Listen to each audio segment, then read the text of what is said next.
नमस्कार विद्यार्थी मित्रांनो, मी सचिन अटकरे इन्फिनिटच्या प्लॅटफॉर्मवर आपणा सर्वांचं मनापासून स्वागत करतो। मित्रांनो, तुम्ही बघत असाल की आपण राज्यसेवा मुख्य परीक्षा 2023 मधल्या प्रश्नांची एक सिरीज सुरू केलेली आहे। त्यातला तिसरा प्रश्न घेऊन मी तुमच्या समोर आहे। प्रश्न आहे जोड्या जुळवा। एका साइडला तुम्हाला क्रियापदाचे प्रकार दिलेले आहेत तर दुसऱ्या साइडला तुम्हाला त्याची उदाहरणे दिलेली आहेत। असे प्रश्न हे हमखास मार्क आपल्याला देऊन जातात, कारण 4 पैकी कुठल्याही 2 जोड्या जर तुमच्या योग्य जुळल्या तर तुमचा तो प्रश्न बरोबर येतो। जर एका साइडला बघितलं तर आज्ञार्थी क्रियापद, विद्यार्थी, स्वार्थी आणि संकेतार्थी।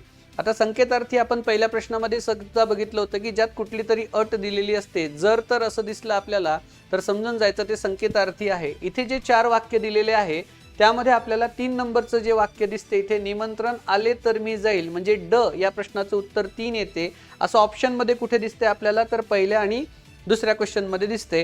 त्यामुळे तिसरा आणि चौथा पर्याय हा कट करायचा। पहिलं दिलं आज्ञार्थी वाक्य। आज्ञार्थी वाक्यामध्ये क्रियापदाचं रूप एकेरी असते, त्यामुळे तेवढी खिडकी लाव पाहू असं आपल्याला दिसेल, त्यामुळे पहिल्याचं उत्तर 4 येते।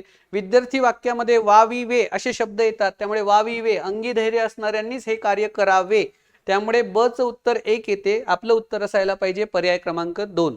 कुठलेही 2 जर तुम्हाला पर्याय सोडवता आले तर तुमचं पूर्ण उत्तर याच्यामध्ये बरोबर येऊ शकते।